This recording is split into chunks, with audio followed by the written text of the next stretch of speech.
In video lecture 1-3, we're going to be looking at adjusting entries. And here are some things to keep in mind about adjusting entries. Adjusting entries will occur at the end of any reporting period. And a reporting period could be year, quarter, month. It's going to be whenever we issue financial statements.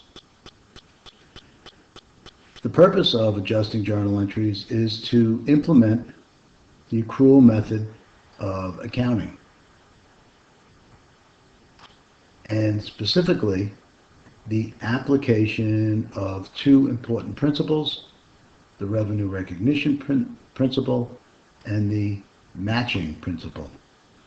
The revenue recognition principle tells us when we can recognize revenue, and associated with that is the matching principle. Of course, matching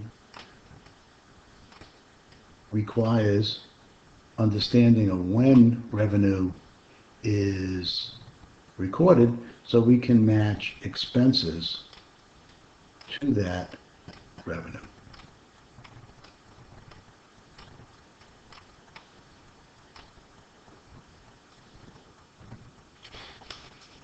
There are three situations that lead to adjusting journal entries, and we can categorize these as prepayments.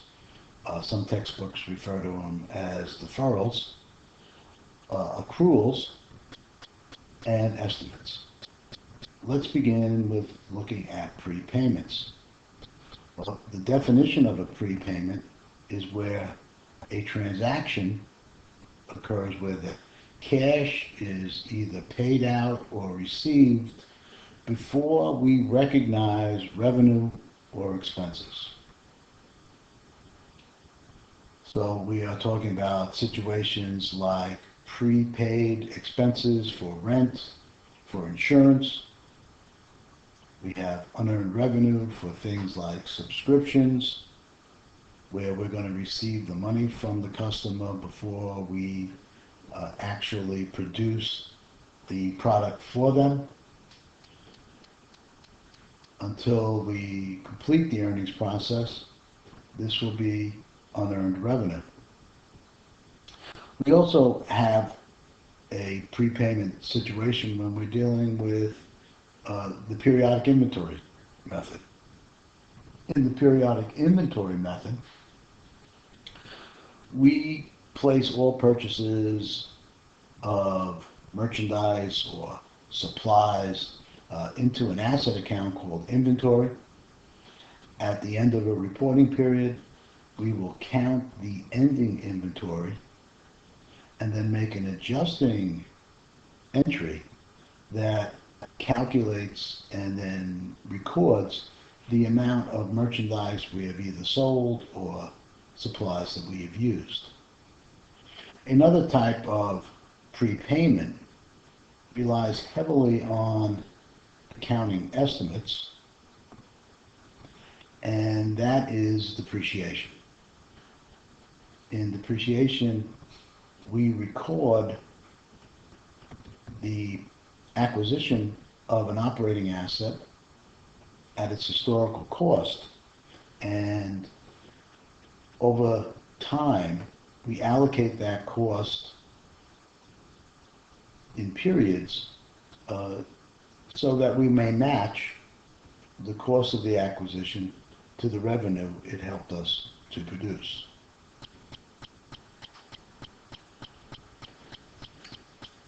Prepaid expenses will result in the recognition of some type of asset.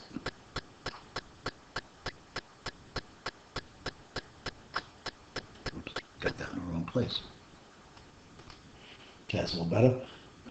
Prepaid expenses will lead to the recognition initially of an asset, which over time will be used and reported as an expense. Initially, unearned revenue will result in a liability that will become revenue as the earning process is completed. There are also prepayments that involve income taxes. These are rather complex in nature, and we're going to be discussing them in Intermediate 3. An accrual occurs where cash is either paid or received after it has been recognized as an expense or revenue. And things that relate to accruals are various types of receivables, most notably for interest. If we have an investment that is earning money for us, but we will not receive it until the future, we can go ahead and recognize the revenue under accrual accounting ahead of the receipt of the actual cash.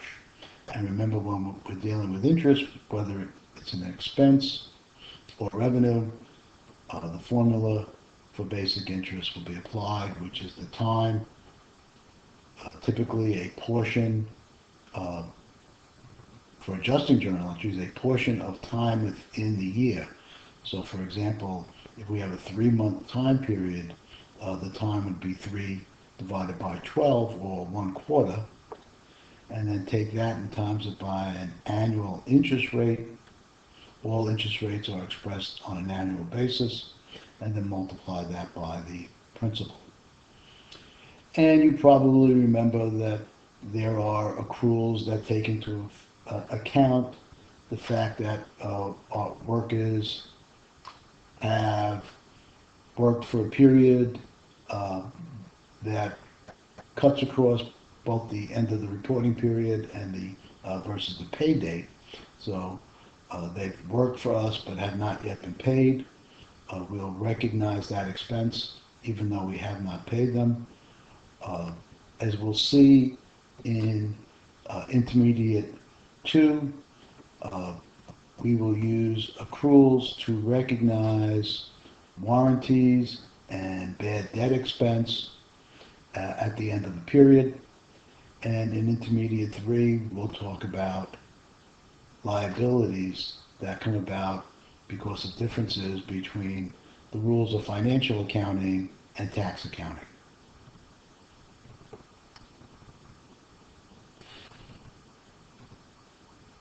Accounting is not an absolute practice. We frequently invoke estimates that are based on our best information and judgments. Understanding how to assess and analyze data and then using judgments to build our financial statements is a key element of financial accounting, and something we'll be working on in all of our financial accounting courses. So what type of estimates do accountants use? Well, you're probably very familiar with depreciation. Depreciation uses several estimates. For straight line depreciation, we take the cost, we take the cost and we subtract out an estimate known as salvage value.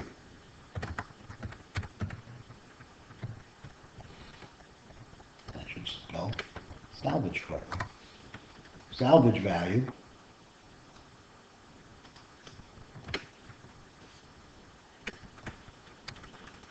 and then we divide that by another estimate called the useful life. So in our straight line depreciation, we use 2 estimates. Salvage value, we don't know exactly how much we're going to get for an asset at the end of a period, so our judgment is based on history.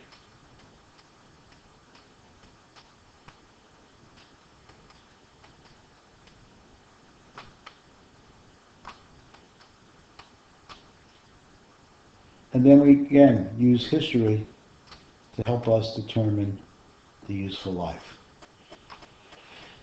And good accounting practice would have the accountants consult with people who are expert in these areas to come up with the historical amount, what we can expect to get for salvage value, how many years of operations we can get for our operational assets. Similarly, extensive judgment and estimates is used in the uncollectible accounts. In the earliest classes, bad debt was a percentage of something like sales. Well, that percentage is an estimate, again based on a judgment that came about through the analysis of historical data. When we get to intermediate 2, we'll explore depreciation and uncollectible accounts much deeper and see how this analysis is done and the type of judgments that are needed. In intermediate 3, we'll see that income taxes are also an estimate. So in your earlier classes, in our initial financial statements, we'll take an amount from the income statement, multiply it by a tax rate, and call it our tax expense. Well, you have to understand that that tax expense is not necessarily the amount that's going to show up on the corporate tax return. Okay, a little bit of warning here.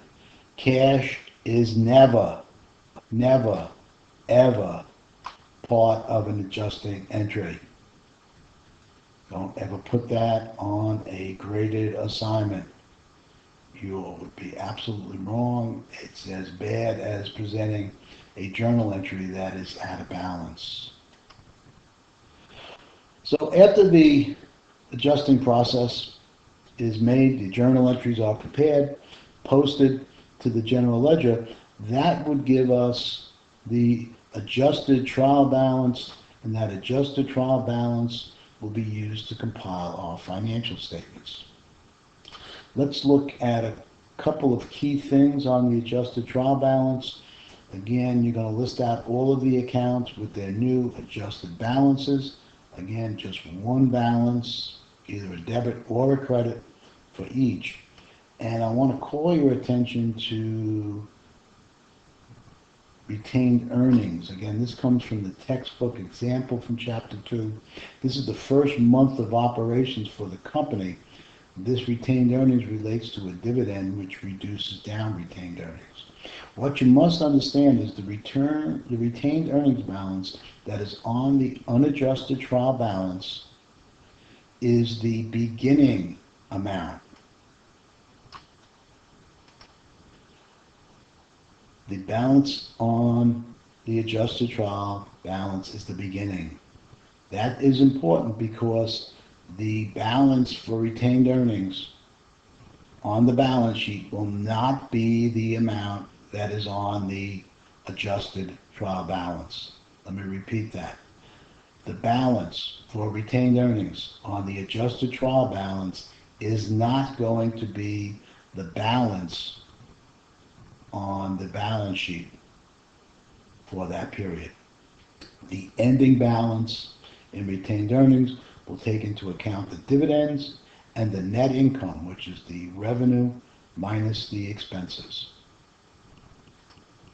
The ending retained earnings balance on the balance sheet will be the beginning balance plus net income minus dividends. This calculation of the ending retained earnings balance is done on the statement of changes in owner's equity.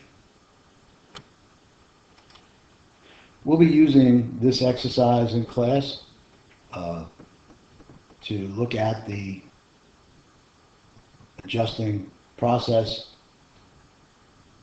If you get a chance, take a look at it before. Thank you.